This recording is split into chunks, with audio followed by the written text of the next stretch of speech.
Welcome everybody.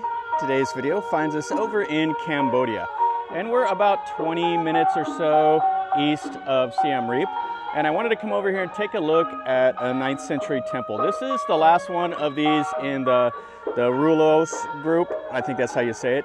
That's east over here. This is the capital before they moved it to Angkor, and we're going to look at Prasat Lolei, I think is how you say it. And it's kind of a cool site. There's an old 9th century Hindu temple built by King Indravarman I, and it was dedicated to his ancestors. And where the site is they've built a modern Cambodian Buddhist temple on the site. So let's look around here, let's listen to this music, which is really, really loud, and let's see what we see.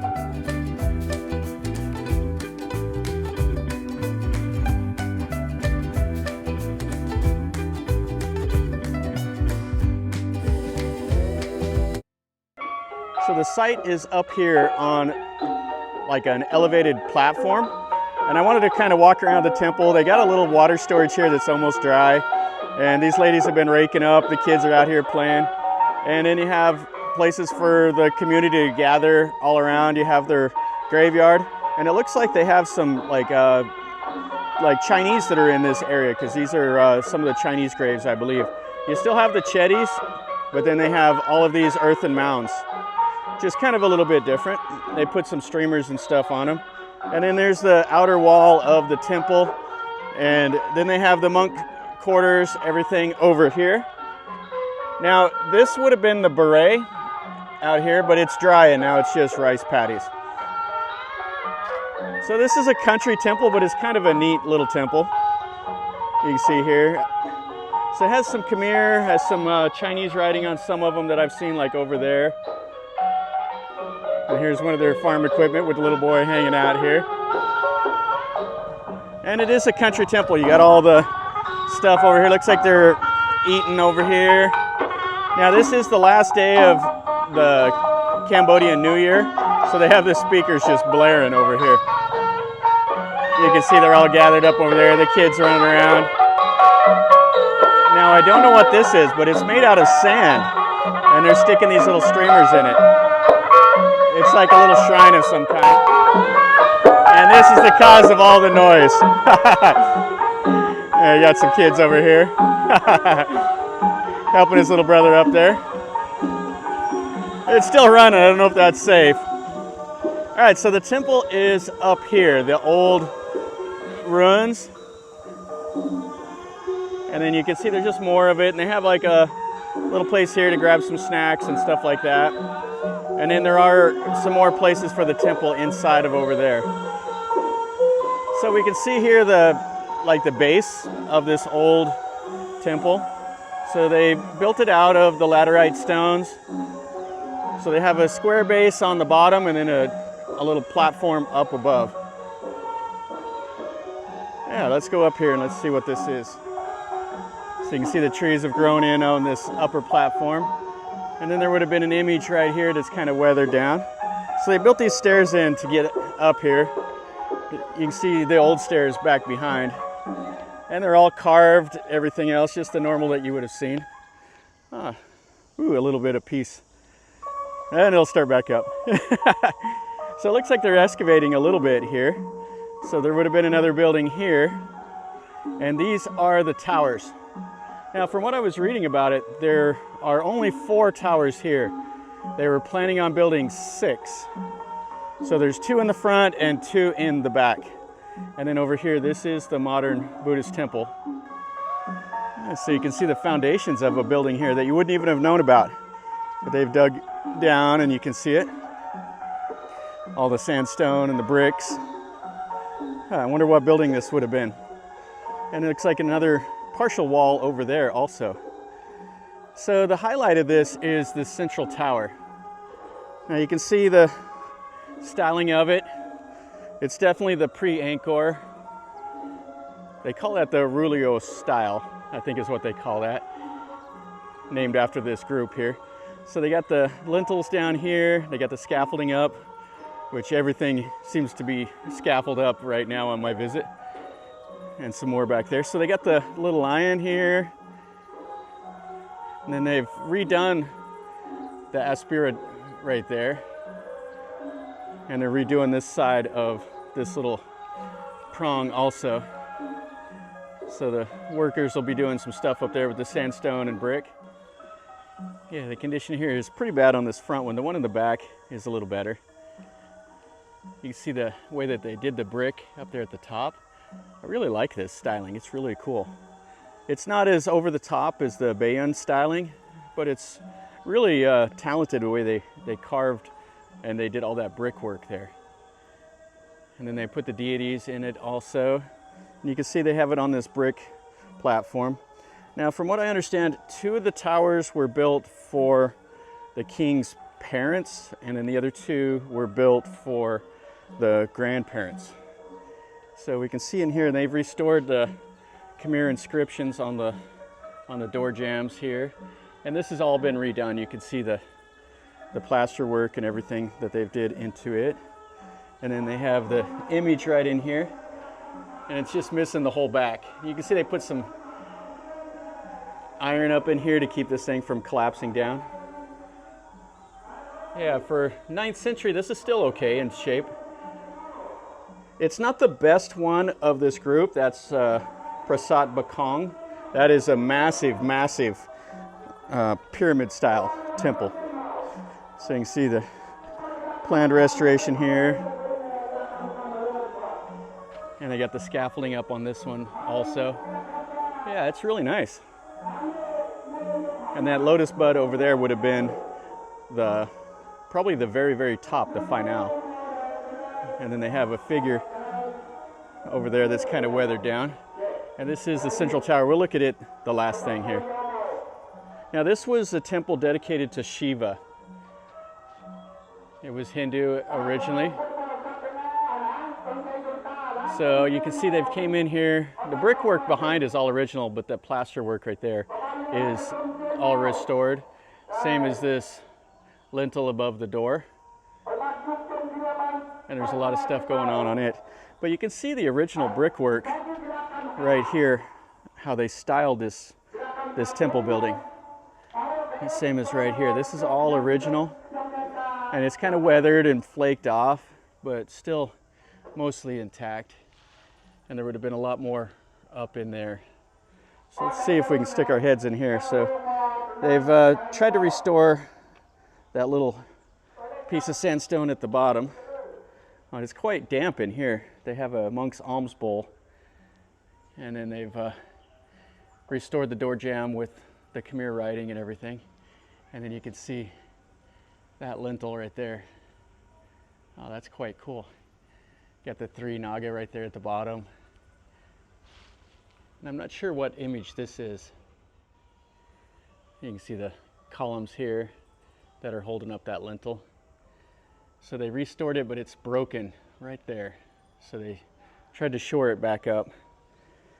Yeah, they got a big job here if they're going to do any real serious reconstruction to these. And you can see this piece of sandstone here, the shape is a lot better than the one over by the other temple, or the other prong right behind.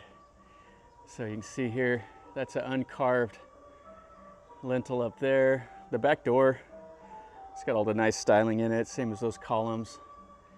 And these would have had the images all around and would have had the images up there. Now these bricks are just kind of flaking off, but at least the tower is mostly intact. And you can see they have found the base of those buildings. Now to the 9th century, they would have had more buildings over on this side. They would have had a whole row of them. That was the common practice to build those on the south side. And you see they got the doors here that would have went up to the faux entrance. That's a quite nice lintel right there. Then they would have had those little figures right there. I think those are like the little lodis. And it's quite massive in size. I'm not sure how tall they are, about 20 meters or so. Now all this is made out of the brick, which later on they incorporated a lot more of the sandstone. And so this was a Shiva, so here would have been the sacred bull, and it's pretty weathered down also. And then they have the lion over there. All right, let's stick our head in this one here. It'll be probably dark, but there might be an image in here. The stairs are quite rough to get in. Okay, so I hear some bats chirping around, and there's the little image. And then I don't know if you'll be able to see that on the camera. It's got just a little bit of an open top, and then they got all those brick. And this would have been stuccoed. You can see a little bit of this. This is over on the west side. So they got a couple of the replica little lions, and then all the laterite stones. And then the lower tier here, you can see how they carve those laterites up at the top of the wall. I really like that. Now let's look at the bray.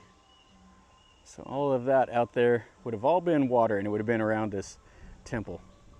And then to the south, that way, that's the other 3 main temples of this group.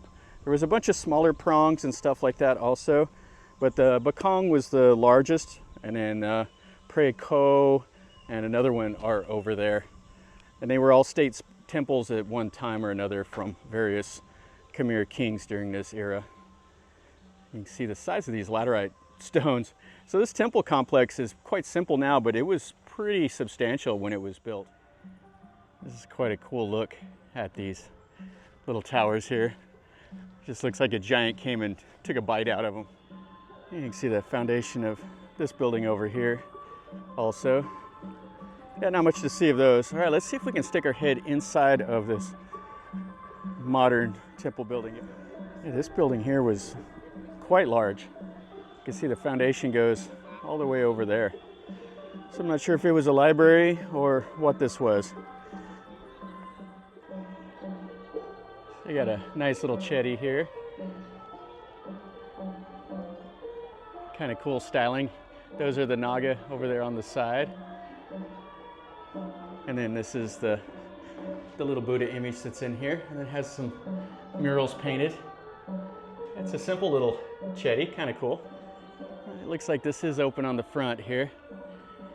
So the styling is quite cool. It's really a lot of similarities between the Thai temples and these, but it is clearly different than what you would see. It has the Khmer lions here, but what you see is these like mythical birds that are the same, and the incorporation with the Nagas, but they're different styled. We still can make them out.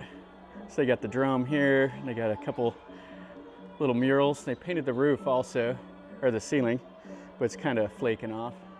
And we got the lady that's the caretaker. She's over here sweeping. Oh, this is a nice building. So it just has the tile floors. And it has the place up here for the monks to do the chanting. And some really nice mural paintings. And the styling of the Buddha is quite interesting. So if you've seen some of my other temples videos, these are the Bua Sima stones. And in Cambodia, they're inside of the buildings. While in Thailand, these would be outside. So there would be 8 on the outside and then 1 underneath the Buddha image. But here they put them inside. So this must be just the sacred place right here where the monks do the chanting. And the marker stones are the boundaries between the earthly realm and the spiritual realm. So the styling of the Buddha face is way, way different. Kind of interesting. But the eyes are up and open, and it has the red lips, kind of like what they do in Myanmar. And you can see all the murals. And there's some birds flying around in here. And then they have the big candles. It's quite simple, the pedestal, compared to the Thai temples. You see the ivory tusks and just all kinds of stuff going on. They still have the boat, and they still have the joe sticks and stuff like that, and the little candles. And this is where the monks do their chanting. Yeah, this is nice enough inside here. I like the paintings. I always like to come in and see these various scenes. That's going to finish up our video over here at this temple. This is pretty nice. It's not over the top. It's a simple ruin. The towers are not in the best condition, but it's kind of cool that it is the 9th century and it was the last temple built here in this Roluos group before they moved the capital over to Angkor. It's worth a visit. It's the north one of all the towers, or all the temples. The best one is Bakong, and that's the pyramid style, and it is fantastic. And it's kind of cool because this does have the Buddhist temple incorporated into the old Hindu temple. And that's kind of the reason why I wanted to come over here and check this out. I'll pin a comment to the Bakong temple if you want to see it and compare. And if you like the video, definitely smash the like button. If you're new to the channel, subscribe, stick around, and you're notified when I post a new video. And leave me a comment, tell me what you think. If you've been over here, or if you have any questions, let me know, and I'll do my best to answer them. And from over here in Siem Reap in Cambodia, remember, life is a journey. Until next time, enjoy.